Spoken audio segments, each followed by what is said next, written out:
할렐루야. 이 수요일 저녁 예배의 자리에 앉아 예배하는 여러분들을 축복합니다. 오늘도 하나님의 은혜와 성령님의 충만하심이 여러분 가운데 임하시기를 소망합니다. 기도하겠습니다. 아버지 하나님, 참으로 감사드립니다. 사랑하는 우리를 예배의 자리로 인도하여 주시고 이렇게 이 저녁 시간에 하나님 앞에 머리 숙여 예배케 하심을 감사드립니다. 하나님, 우리가 드리는 이 예배, 습관처럼 드리는 예배가 아니라 하나님께서 기뻐하시고 받으실 만한 향기나는 제물이 되게 하여 주옵소서. 우리의 온 마음과 정성을 다해 주님께 엎드리게 하여 주시고 우리의 마음을 다해 주님을 올려드릴 수 있도록 하여 주옵소서. 주님, 우리가 드리는 이 예배 가운데 강림하실 줄 믿습니다. 우리의 심령 가운데 임재하실 줄로 믿습니다. 오늘도 강하고 담대한 마음으로 주님께 예배하오니 주님, 우리의 이 예배를 받아 흠양하여 주시고 또한 예배를 머리 숙인 우리에게 한량없는 은총을 더하여 주옵소서. 이 예배의 시종을 주님께 의탁하오며 예수 그리스도의 이름으로 기도하옵나이다. 아멘. 다 함께 찬송가 336장 찬양드립니다.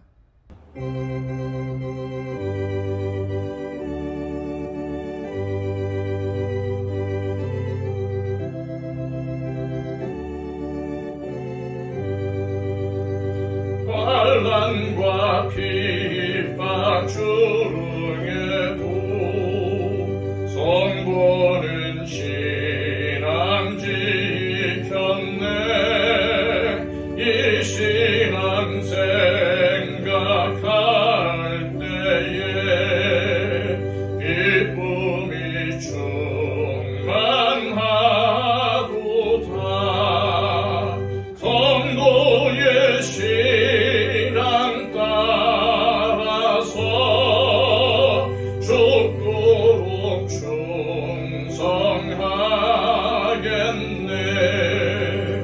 옥중에 매인 성도나 양심은 자유 얻었네. 우리도 고난 받으면 주로도 영광 되도다.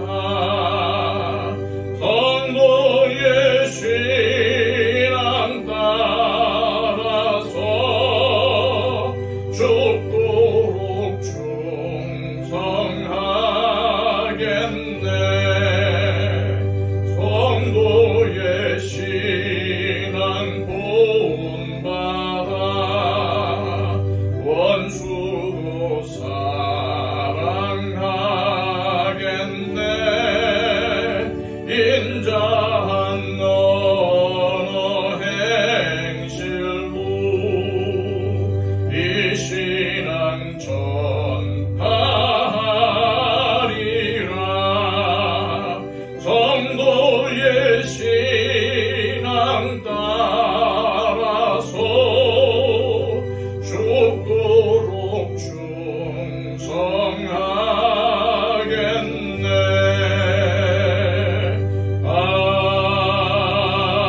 아멘. 우리 찬송가 하나 더 하겠습니다. 찬송가 143장입니다.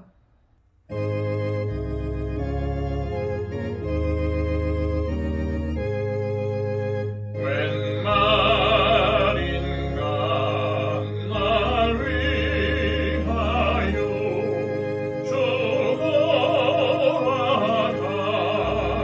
죽어가셨나. 이 벌레 같은 말 위해 큰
우리에게 주시는 하나님의 귀한 말씀은 신약성경 마가복음 15장 16절에서 32절까지의 말씀입니다.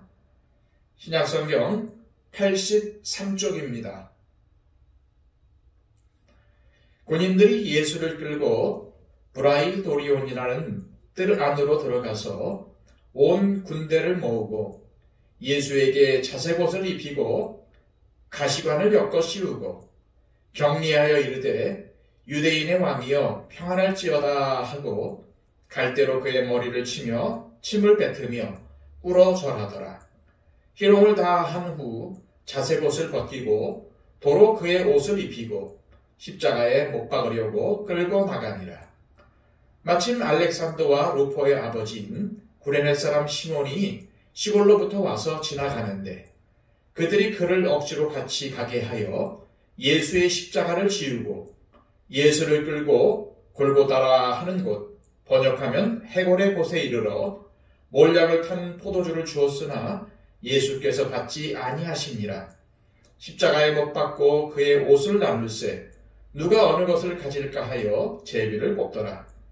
때가 제3시가 되어 십자가에 못 박으니라. 그 위에 있는 죄패에 유대인의 왕이라 썼고 강도들을 예수와 함께 십자가에 못 박으니 하나는 그의 우편에 하나는 좌편에 있더라.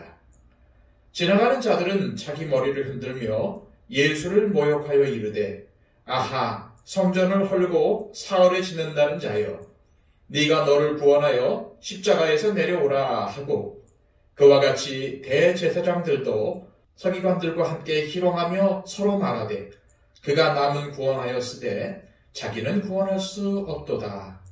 이스라엘의 왕 그리스도가 지금 십자가에서 내려와 우리가 보고 믿게 할지어다 하며 함께 십자가에 못 박힌 자들도 예수를 욕하더라.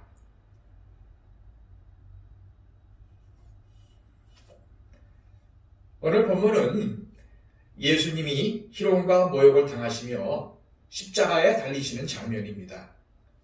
지난 시간 다루었던 15절에서 예수님은 빌라도의 명령에 의해 채찍질을 당하셨지요.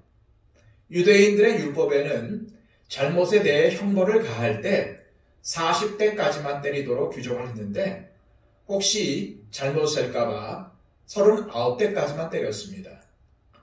그러나 이들은 로마 군인이기 때문에 그런 법이 없지요. 그래서 마음껏 때렸습니다. 그러니 예수님에게 가해진 고통이 얼마나 심하셨겠습니까? 16절 말씀입니다. 군인들이 예수를 끌고 브라이도리온이라는 뜰 안으로 들어가서 온 군대를 모으고 브라이도리온은 로마 총독의 관절을 일컫는 라틴어입니다. 성경을 읽다가 이렇게 생소한 지명이 나오면 보통 어떻게 합니까? 그냥 넘어갑니다.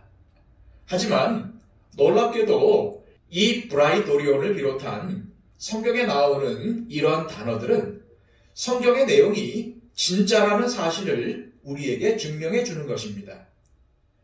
어떤 사람들은 마태, 마가, 누가, 요한복음만이 아니라 도마복음이라든지 마리아복음이라든지 유다행전 같은 것들도 성경으로 인정해야 한다고 주장을 합니다.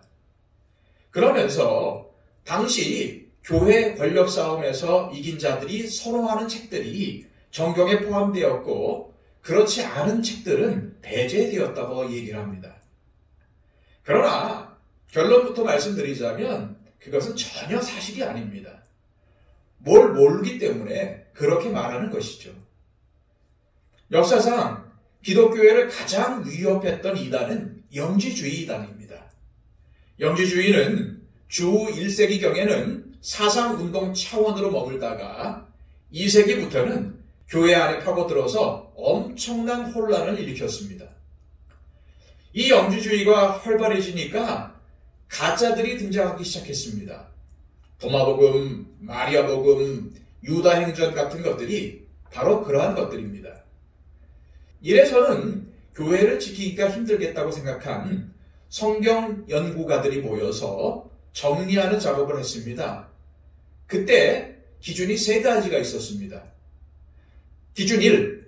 누가 그 책을 썼는가? 정말 사도가 썼는가?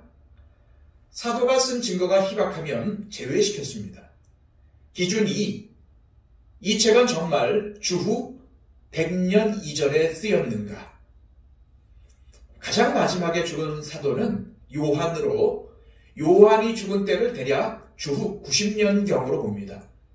그 후 10년 정도는 숨겨져 있다가 발견될 수 있으니까 주후 100년까지는 괜찮다고 본 것입니다.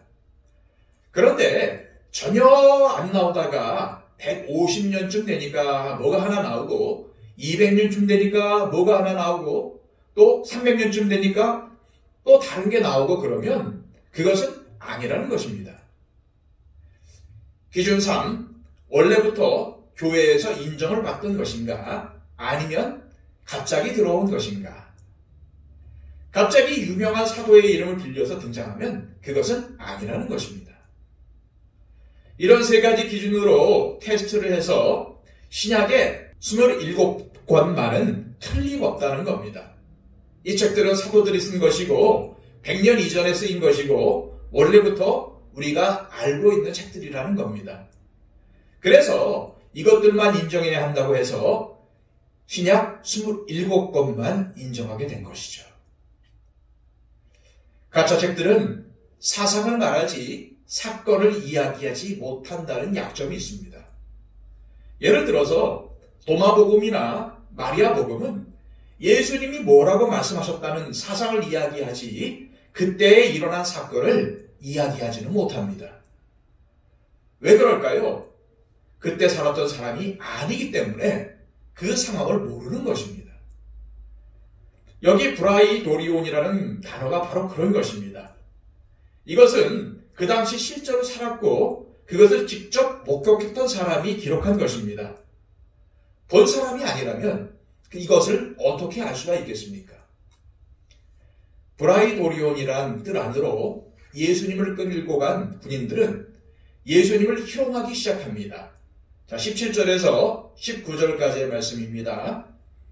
예수에게 자색옷을 입히고 가시관을 엮어 씌우고 격리하여 이르되 유대인의 왕이여 평안할지어다 하고 갈대로 그의 머리를 치며 침을 뱉으며 꿇어 절하더라. 이 로마 군인들에게 예수님은 조롱거리밖에 되지 않습니다. 있는 힘을 다해서 채찍으로 때렸기에 만신창이가 된 예수님의 몸인데 유대인의 왕이라고 불리는 한 유대 청년에 대한 호기심이 발동한 로마 군인들은 예수님 곁으로 몰려들어 놀리고 때립니다. 그들에게 예수님은 단지 놀이개감에 불과했지요. 그들은 예수를 정신병자 내지는 로마에 대한 악랄한 반역자 정도로 생각하고 있습니다. 그래서 자신들의 악한 마음에서 나오는 학대의 충동을 있는 그대로 예수님께 쏟아붓습니다. 그들은 왕을 상징하는 자색 옷을 입힌 뒤에 왕관을 상징하는 가시멸관을 그 머리에 씌웁니다. 굵은 가시로 만든 멸관이기 때문에 그 큰 가시가 머리에 피부를 뚫어 피가 줄줄 흐르게 되는 것이죠. 또 호를 상징하는 갈대로 그 상한 머리를 때렸는데 큰 가시가 박혀 살짝 건드리기만 해도 아플 텐데 그들은 예수님의 머리를 계속해서 때립니다. 얼마나 잔인한 모습입니까? 또 침을 뱉습니다. 누가 내게 침을 뱉으면 얼마나 기분 나쁘고 모욕적입니까? 그렇게 그들은 예수님을 조롱하며 모욕합니다. 너무나 잔인하고 악한 모습이 아닐 수가 없습니다. 그렇게 희롱을 마친 로마 군인들은 예수님을 끌고 나갑니다. 20절 말씀입니다. 희롱을 다 한 후 자색옷을 벗기고 도로 그의 옷을 입히고 십자가에 못 박으려고 끌고 나가니라. 예수님은 이처럼 말할 수 없는 고통을 당하시고 온갖 수치를 당하시면서도 침묵하십니다. 그리고 십자가를 향해 끌려 나가십니다. 그런데 하나님께서는 왜 당신의 사랑하시는 외아들에게 이러한 엄청난 고통을 허락하셨을까요? 솔직히 마음만 먹으면 얼마든지 이들을 다 때려 눕힐 수 있는 힘을 가지신 예수님께서 왜 이토록 처절하게 고통을 당하셔야만 했습니까? 사실 예수님의 비참한 고난과 죽음은 역설적이게도 예수님이 주도권을 갖고 계십니다. 어쩔 수 없이 힘이 없어서 당하는 고통이 아니라 주도권을 갖고 고통을 당하고 계신다는 말입니다. 무슨 말입니까? 예수님이 십자가를 지시기로 작정하시고 잡혀서 고문을 당하셨음에도 십자가에 못 박히는 것이 곧장 이루어진 것은 아니었습니다. 예수님은 십자가에 달리기 전에 이러한 온갖 희롱과 모욕과 육체적인 고통을 당하셔야만 했습니다. 하지만 희롱과 모욕을 당하고 매를 맞으시는 매 순간순간이 예수님께는 새로운 결단을 요구하는 순간이었다는 것입니다. 예수님은 얼마든지 힘을 사용하실 수 있었는데 그렇게 안 하시고 그냥 당하셨습니다. 겟세마네 동산에서 위기가 닥치니까 베드로가 칼을 휘둘러서 대제사장의 종의 귀를 잘라버렸습니다. 그때 예수님이 이런 말씀을 하셨죠. 네 칼을 도로 칼집에 꽂으라. 칼을 가지는 자는 다 칼로 망하느니라. 너는 내가 내 아버지께 구하여 지금 12군단이나 더 되는 천사를 보내시게 할 수 없는 줄로 아느냐? 다시 말해서 지금 당하시는 이 모든 고통의 순간들은 언제든지 예수님이 그만하시겠다고 하시면 그만두실 수 있는 고통이었다는 겁니다. 십자가는 모르고 당하는 일이 아니었습니다. 예수님은 처음부터 그것을 다 알고 계셨죠. 십자가를 지시기 위해 예수님은 육신을 입고 세상에 오셨기 때문입니다. 단지 저와 여러분을 구원하시기 위해서 그러신 것입니다. 이처럼 예수님은 십자가를 지실 것을 오래전부터 아셨습니다. 그럼에도 그 길을 묵묵히 가셨다는 것은 정말 놀라운 일입니다. 그래서 예수님이 우리의 구주시고 우리의 주님이 되시는 겁니다. 그 엄청난 고난을 통과하셨습니다. 지금 군인들에게 엄청난 고문과 희롱과 모욕을 당하고 있는 순간에도 원하시기만 하면 얼마든지 그들을 나가떨어지게 할 수 있습니다. 속으로 생각만 해도 갈대로 머리를 때리던 사람들이 자기를 때리게 하실 수도 있고 침을 뱉었더니 자기에게 붙게 얼마든지 하실 수 있습니다. 쇳집을 휘둘렀더니 그 쇳조각이 자기 얼굴에 박히게 하실 수도 있습니다. 그러나 그렇게 안 하시고 당하기만 하십니다. 왜 그러셨을까요? 바로 저와 여러분들의 죄 때문입니다. 바로 내 죄 때문입니다. 예수님이 고난을 받으시고 돌아가셔야만 내 죄값을 치를 수 있기 때문입니다. 이것이 놀랍게도 이런 일이 벌어지기 700년 전에 이사야 선지자를 통해서 예언이 되어 있습니다. 이사야 53장을 읽어보십시오. 쭉 읽어보면 누가 봐도 그것은 예수님의 이야기입니다. 우리는 엄청난 모욕과 고통을 묵묵히 참고 계시는 예수님의 모습을 보면서 예수님을 그렇게 만든 장본인이 로마 군인이나 유대 종교 지도자들이나 빌라도가 아니라 바로 나 자신이라는 사실을 깨달아야만 합니다. 내가 그렇게 채찍을 얻어맞고 모욕과 고통을 당했어야만 했습니다. 그런데 우리 주님께서 대신 당하신 것입니다. 죄가 이렇게 무서운 겁니다. 죄는 우리를 지옥으로 끌고 가는 무서운 것입니다. 그래서 예수님이 우리 대신 죽으신 것이죠. 우리의 죄 문제를 해결해 주시기 위해서 말입니다. 이런 고통을 당하신 주님이시기에 우리의 어떤 고통이나 어려움도 다 아십니다. 이 주님 앞에 우리는 감사하며 기도하며 우리의 인생을 맡기는 삶을 살아야 할 것입니다. 로마 군인들은 희롱을 다 마친 뒤에 예수님에게 입혔던 자색옷을 벗기고 다시 자기 옷으로 갈아입혀서 예수님을 십자가에 못 박기 위해 끌고 나갑니다. 이때 채찍에 맞아 흐르던 피가 굳어서 자색옷이 피부에 붙어 있는데 그것을 그대로 벗기니 다시 피부가 터지고 또 피가 흘렀을 것입니다. 그러나 로마 군인들은 아무도 그것에 대해서 신경 쓰지 않습니다. 오히려 예수에게 더 큰 인격적인 모독을 주기 위해 두 강도 사이 십자가에 못 박습니다. 이 과정에서 구레네 출신의 시몬이라는 사람이 등장하지요. 21절 말씀입니다. 마침 알렉산더와 루포의 아버지인 구레네 사람 시몬이 시골로부터 와서 지나가는데 그들이 그를 억지로 같이 가게 하여 예수의 십자가를 지우고,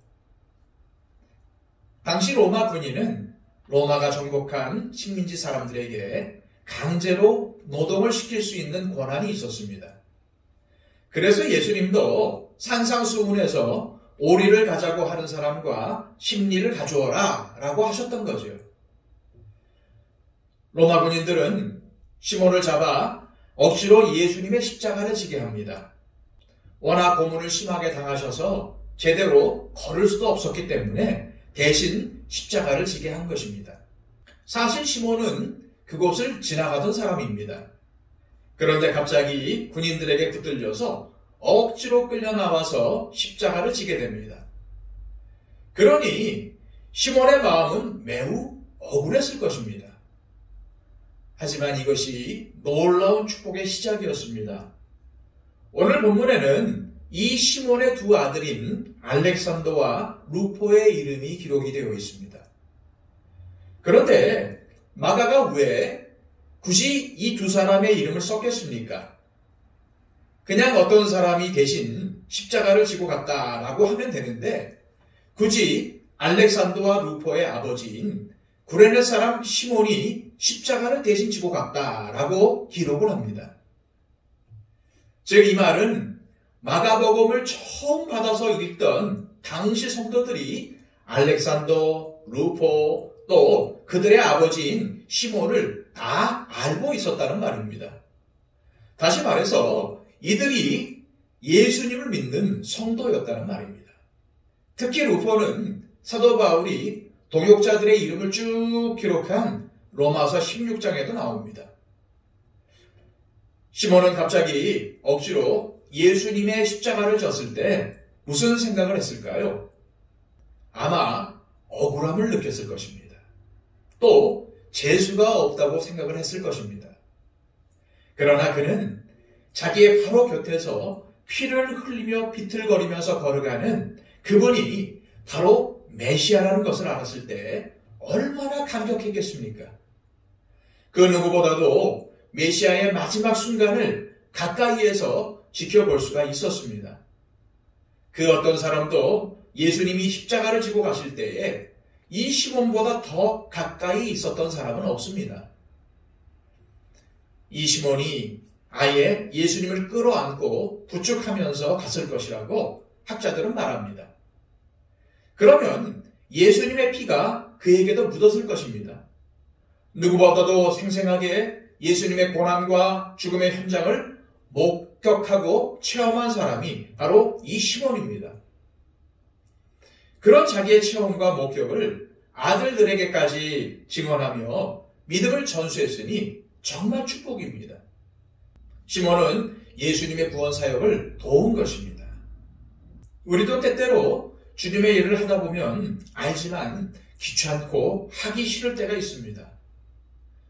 하고 싶지 않은데 마지 못해서 할 때도 있습니다. 왜 하필 나에게 이 일을 시키나 라고 괴로울 수도 있습니다. 그러나 그것이 주님의 계획을 이룰 수 있습니다. 놀라운 일을 일으킬 수 있습니다. 그 안에서 역사하시는 주님의 숨결을 체험할 수 있음을 기억하시기 바랍니다. 그러므로 어떤 일을 하더라도 특히 힘들고 하기 싫은 일이 맡겨졌을 때 거기에 내가 알지 못하는 하나님의 놀라운 뜻이 숨어 있다는 것을 기억하면서 기쁨으로 감당해 보시기를 바랍니다. 그럴 때 생생한 하나님의 역사를 체험하고 나를 통해서 놀라운 하나님의 역사가 일어날 것입니다. 로마 군인들과 예수님은 이제 골고다 언덕에 도착합니다. 22절에서 23절까지의 말씀입니다. 예수를 끌고 골고다라 하는 곳, 번역하면 해골의 곳에 이르러 모략을 탄 포도주를 주었으나 예수께서 받지 아니하시니라. 로마 군인들은 몰약을 탄 포도주를 예수님께 권했는데 그 이유는 약기운에 취하도록 하여서 고통을 덜 느끼도록 하려는 것입니다. 마치 예수님에게 자비를 베푸는 것 같지만 그것은 당시 사형수에게 매번 행하던 일이었을 뿐입니다. 24절 말씀입니다. 십자가에 못 박고 그 옷을 나눌세 누가 어느 것을 가질까 하여 제비를 뽑더라. 로마 군인들은 예수님을 십자가에 못 박은 다음 예수님의 옷을 제비 뽑아 나눕니다. 이것은 이미 시편 22편 18절에 예언된 사실입니다. 내 겉옷을 나누며 속옷을 제비 뽑나이다. 실제로 겉옷은 나누어 가졌고 속옷은 제비를 뽑아서 한 사람이 가졌습니다. 지금 한 인간이 심한 고문을 당하고 피를 철철 흘리면서 피부는 만신창이가 된 채 비참한 모습으로 십자가에 달려서 엄청난 고통을 당하고 있습니다. 그런데 이 군인들은 그 밑에서 시시덕거리면서 그의 옷을 제비 뽑아 나누기나 하고 있습니다. 자신의 물질적 이익에만 눈이 먼 모습이죠. 그런데 이러한 잔인하고 무정한 모습들이 바로 우리 안에도 있다는 사실입니다. 혹시 나는 다른 사람이 고통당하는 것을 보고 즐거워하지는 않습니까? 남에게 고통을 주면서 자신의 이익을 챙기는 일은 없습니까? 그것은 악한 일입니다. 만약에 나에게 아무리 좋은 일이라 할지라도 다른 사람들에게 고통을 준다면 그것은 악한 일이며 하지 말아야 할 일입니다. 25절에서 27절까지의 말씀입니다. 때가 제3시가 되어 십자가에 못 박으니라. 그 위에 있는 죄패에 유대인의 왕이라 썼고 강도 둘을 예수와 함께 십자가에 못 박으니 하나는 그의 우편에 하나는 좌편에 있더라. 예수님이 십자가에 못 박히신 시간은 제3시인데 이것은 유대인의 시간입니다. 우리의 시간으로는 오전 9시가 되죠. 그런데 십자가 위에 붙인 죄패의 내용이 무엇입니까? 바로 유대인의 왕입니다. 이것은 정치적인 구실을 붙여서 예수를 사형시키려고 한 것이지만 실제로는 대적들의 그러한 목적을 통해서 오히려 진리가 선포된 것입니다. 예수님은 진짜로 유대인의 왕이십니다. 아니, 유대를 넘어 온 세상의 왕이 되십니다. 그런데 그때 그곳을 지나가던 사람들과 십자가 주위에 몰려있던 사람들은 모두 예수님을 향해서 모욕적인 언사를 퍼붓습니다. 29절에서 32절까지의 말씀입니다. 지나가는 자들은 자기 머리를 흔들며 예수를 모욕하여 이르되 아하 성전을 헐고 사흘에 짓는다는 자여 네가 너를 구원하여 십자가에서 내려오라 하고 그와 같이 대제사장들도 서기관들과 함께 희롱하며 서로 말하되 그가 남은 구원하였으되 자기는 구원할 수 없도다. 이스라엘의 왕 그리스도가 지금 십자가에서 내려와 우리가 보고 믿게 할지어다 하며 함께 십자가에 못 박힌 자들도 예수를 욕하더라. 정말로 예수님이 능력이 없으셔서 십자가에서 내려오지 못하시는 겁니까? 그렇지 않습니다. 예수님은 하나님의 아들이시며 불가능한 것이 없으신 분이십니다. 당장 십자가에서 내려와 자신을 십자가에 못 박은 로마 군인들을 모두 해치우고 유대 종교 지도자들을 정죄하며 잡아가두고 정말로 자신이 왕이라고 선포하며 나아갈 수도 있으십니다. 그런데도 주님은 너무나도 무기력한 모습으로 십자가에 달려 계십니다. 왜 그렇습니까? 구경하는 자들의 조롱을 보십시오. 아하, 성전을 헐고 사흘에 짓는다는 자요.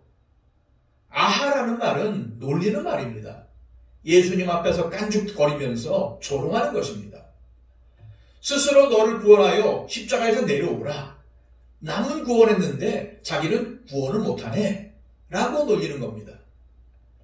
이것은 사실 구경꾼들의 놀리는 말이 아니라 사탄의 마지막 유혹입니다. 예수님은 마음만 바꾸시면 당장 십자가에서 내려오실 수 있습니다. 조롱하며 모욕하는 자들을 쓸어버리실 수 있습니다. 그런데 그렇게 되면 어떻게 되는 것입니까? 인류의 구원은 불가능하게 되는 것이죠. 예수님은 자기를 조롱하고 십자가에 못 박는 자들도 구원하기를 원하셨습니다. 불쌍히 여기셨습니다.